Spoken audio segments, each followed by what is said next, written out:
This episode of the Brilliance plus Passion podcast is brought to you by Groundhog Day is an event, not a business strategy. Are you ready to finally solve those pesky issues that keep holding back your business success and never seem to go away? Embrace the power of the spring formula that unearths the issues and opportunities burrowed beneath the surface, and grow your business so you thrive from your intersection of your brilliance and your passion. Claim your copy today at www.thegroundhogbook.com. Welcome to the Brilliance plus Passion podcast. Join us as we celebrate entrepreneurs, business creators, and brilliant minds who reveal what they are doing to make the world a better place by being part of it. Be sure to visit our website at www.brilliancepluspassion.com. While you're there, subscribe to us via your favorite network. Now sit back, lean in, tune in, get your notepad and 2 pens ready, and let's get started. My name is Adam Homey. I am your host, and I am honored once again by your wise decision. Oh, there's a camera. Your wise decision to tune in and invest in yourself today. The Brilliance Plus Passion Project is about featuring people who make the world a better place by their contributions to it and by being part of it. It's a combination of how I get to know people that I connect with on social media. I like to make real friendships, not just connections in my friends list, and I end up with these 20,000 people I don't even know, but I still wish them happy birthday because you're supposed to for algorithmic purposes. And what's really cool about this is it gives me a chance to reconnect with people I've met along the way. Tino Jason, who you see right here on the screen, if you're watching the video version, is somebody I met when he and I were co-competitors in the December 2020 Ultimate Speaker Competition here in Las Vegas. Really righteous dude. Love this guy. He and I have been in touch since, and we were just chatting the other day, and we thought, you know what, let's hook it up. Let's see what's going on here. So that's what we're going to do now. Let me tell you just a little bit about him. He is actually a very diverse person. You can read the full thing on our website at www.brilliancepluspassion.com, but I'll hit some of the highlights. Jason Tino, successful business owner. He owns Flawless Evolutionz with a Z, which is an auto shop based in Las Vegas, Nevada. He's done that for about 10 years. Among his other creations are our Daily Dose of Tea, which is a motivational business, enjoying your life and appreciating everything. So as a business and motivational speaker, Jason knows that no matter what your idea is, how you share it in the world online is what turns it into a business or successful creative project. Despite having no formal education, Jason rose from working in the auto body shop to owning it. And his success, he believes, is the result of just good old-fashioned hustle and being willing to work hard. So he stepped into his current business role as a result of trial and error and being willing to fail fast and fail hard. Goodness gracious, this sounds like a section of my book. So let's say hello to Jason. Welcome aboard. It's so great to have you here. Nice seeing you again, Adam. How are you, man? Absolutely. Now, you go online as Tino Jason, and I'm calling you Jason. Which order is it?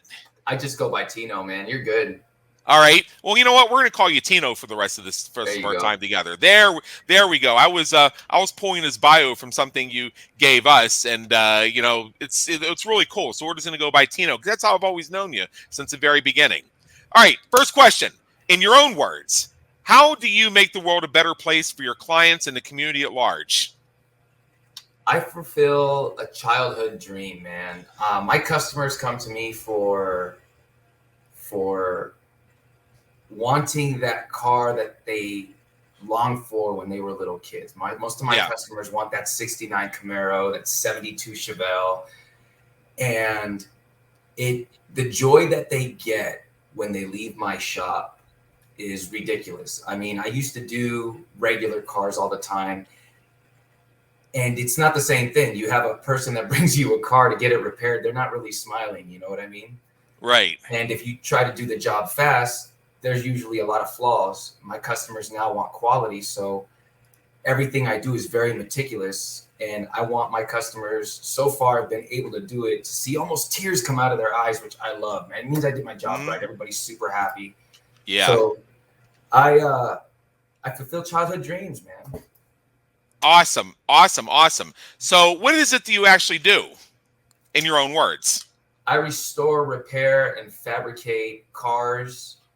I do a lot of art stuff to the cars as well. If you bring us in for a restoration from the ground up, the only thing we don't do is upholstery, engine work, suspension, paint, body. Everything gets taken down to bare metal, done the right way. We also fabricate parts for cars that don't exist anymore.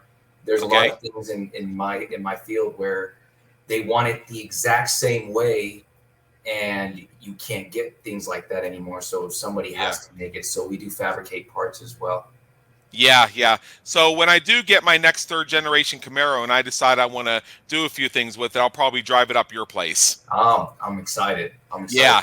Yeah, one of the things I'm looking forward to is getting a stock 1992 25th anniversary Z28. I want a purple one. Ooh. Because my first Camaro, my 88 Camaro that I had when I was in college was red, but I wanted a purple one. And I had a system in that thing that was worth more than the car itself. I believe it. Yeah, I bought it with the idea that I had driven that type of Camaro and in the Firebird Trans Ams that were also part of the F-Body series. I just loved the feel of what it felt like behind the wheel of that thing. It felt like it was sculpted for me. And I liked the handling. I liked, candidly, the looks I got with it, even though at that point we were already into the fourth generation of the F-Body.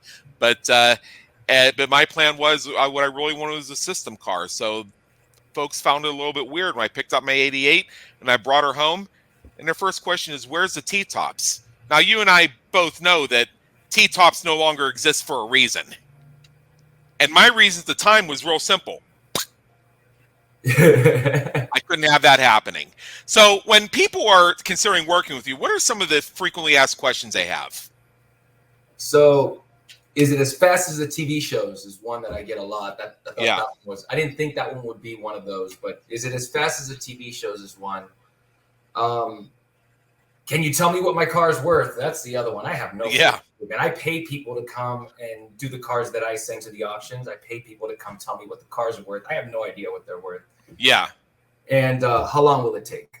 I honestly have no clue. I can give you an estimate. It could be 100 hours. It could be 150 hours, but you could have moldings that are rusted in, bolts that are rusted shut. You never know if there's, and this happened, there was a patch job done with a cardboard box and Bondo. Oh my God. So, I mean, you imagine, I quoted you 100, but it's going to be 150, or it's going to be another 50 hours on top of that because this is giant hole and I got to recreate your entire panel. So, wow. It's just, how long will it take is really hard. A good average estimate is between 100 and 200 hours. I know that makes sense. That makes sense for a full resto. Yeah. What are a few questions you wish people would ask? What processes do you recommend? Everybody comes in thinking that they know everything because they watched freaking some show on TV. Yeah. And they tell me exactly how they want to do their car, and it might not need that whole process. You might not need to take it down to bare metal because I can see it's only been painted one time. And the project was done very, very well. Whatever it is, you know what I mean? Yeah. But one would be, what processes do you recommend? Let me figure out what you need for your vehicle. You came to me for a reason. If not, you would have done it yourself, right? Right. Yeah. Yeah. One way or the other, or they would have found somebody who they could pay $10 an hour to and just direct them. That and the other one would be, why is your process different? I mean, I'm definitely more expensive than the average body shop because I'm not an average body shop. I'm specializing in these vehicles. If you took one of these vehicles to the average body shop, they tell you it'll be done in 3 months and it won't be done in 2 years because the same type of person who works in the field of repair can't make money in the field of restoration because they don't pay the same. They're also way two different things. I mean, I mean, my car got hit. My car got like not quite T-boned, but hit hard from the side in an intersection last year. That went to a standard repair shop because we were talking about pulling the panel off and pop, putting it back with a little bit of filler. And that's a lot different from that's a 2020 Mazda 6 touring edition. Now, if I brought you like a classic Mazda from like 1979, we're talking about a different project to get that bad boy up and running. Yeah, you don't even know what's underneath. You know what I'm saying? Exactly. Like if I brought you an old RX-7 or something like that, we're talking about a different animal. Yeah. So now we're going to shift gears here for a moment for the second half and ask a few questions that help our listeners get to see a bit more about Tino the man. Okay. Now, first of all, what would people who know you be surprised to learn about you? You know what? I didn't know this was a thing until recently. All right, because you're gonna say, nah, I don't believe it, and this is everybody, not just people who know me, people who don't know me. Yeah. I used to be very, very, very fat in high school. Okay. I used to weigh 231 pounds with a waist size of a 42. I used to be unbelievably skinny. We all change. Right. But yeah, so that one would be the biggest one. It was a huge transformation. It was over 3 months. It wasn't done the right way, but I was just sick and tired of being called fat, man. I mean, it's on my list of self-development goals to restore this engine, and I'm getting there. It's just a stepwise process because I plan to do it. See, when I do things, I like to get them done fast. Okay. So I'm going to be looking for a fast way to get it done, which means I'm going to be all in, which could potentially take energy and bandwidth away from other things. Because I don't want it to take 2 years. I want to take 2 months. So that's just what people need to recognize is I will get there when I have a few other things worked out. And I'm real close to having those things worked out. But it's just my process. That's awesome. Well, if you ever need some help or anything, or you want to talk about getting it better, you need a workout partner for the day. All right, man. I'll keep in mind. So what do you hope people say about you when you're not around to hear it? I honestly have this huge thing that I read to myself it's not a huge thing. It's a poem by Ralph Waldo Emerson. But it pretty much states everything that I want. To put it short, I want people to remember that I laughed often. I appreciated everything, and I found beauty everywhere. I want to be judged by the way that I lived. I don't want people to sit there and just say nice, I don't know if I'm allowed to cuss, nice things about me. You want them to say the good shit. There you go. Yeah, you're allowed on here. Well, you know what? I want people to say the real shit. I don't want people to just say real shit. The guy because they wanted to say it and whatever, where I am. I want them to really believe it. I want them to give me a story, not just he was a good person. I want people to share their stories because I love to give people that. I love to help. I love doing things for people, and I've been put in a situation where I can do more of it now than I was. I was before. You know what I mean? Yep. Absolutely. So next thing is if you could go back and change anything that you've done, anything that's happened, anything you've experienced, what would it be and why? I've actually thought about this question a lot. I used to do Toastmasters, and it was in my my icebreaker speech. So to be 100% honest, the most I would do if I went back is give myself a little hug or a really big hug.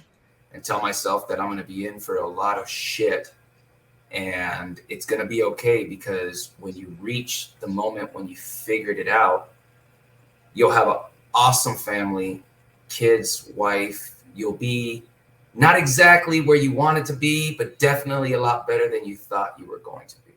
Yeah. Absolutely.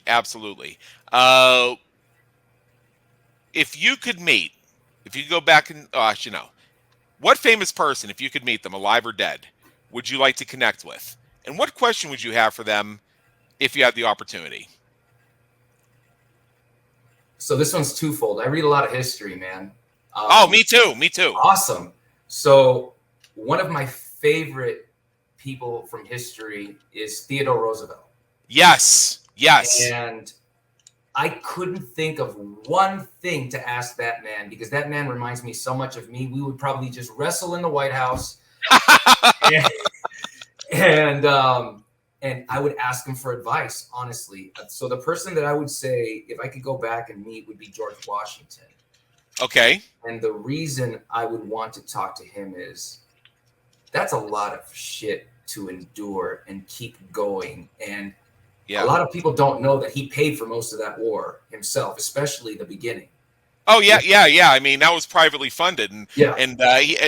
I've read somewhere that he essentially bought his commission by paying for the revolution. Pretty much. Yeah. So Yeah. I mean, to be given raggedy soldiers. I mean, some of us didn't even have shoes, which is like reading the story of our history is ridiculous. What we were able to do with absolutely nothing. Oh, I know. So George Washington would definitely be 100% the person I would want to go back and just ask him what drove him to keep going after everything that he endured. Yeah, absolutely. So the final question, and you have an invitation for audience. I'm going to share that on your behalf, but I'm going to ask you in general, when we're done with this in about a minute or so, what is one thing you would urge our listeners to do? Smile, man. I know it sounds cheesy. I invented this routine. I was going through a lot of stuff. Was about to go through my third nervous breakdown. And I developed this routine of walking into a grocery store and just faking a smile and talking to everybody there till I left with a real one.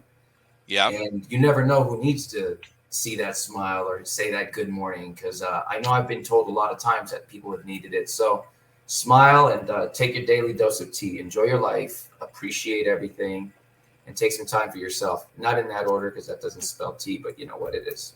I got you all the way. So there's a couple things I encourage people to do. First of all, whether you're in Las Vegas or even if you could ship your car here, check out flawlessevolutionz.com. That's Tino's shop. It's right here in Las Vegas, and you can see some examples of some of the cars they've done, some of the restorations. You can get a sense for their style and their process. If you have a car you're thinking about having restored, or you're thinking maybe one of these days, but you're already thinking ahead to, what am I going to do with this barn find and get that bad boy on the road? This is where you go.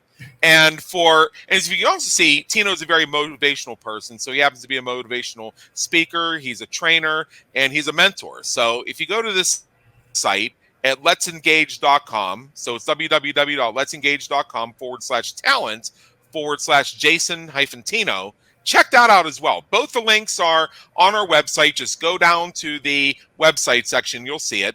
And if you, like me, feel that Tino's just a really cool guy, you'll also see links to his social media. Just reach out to him.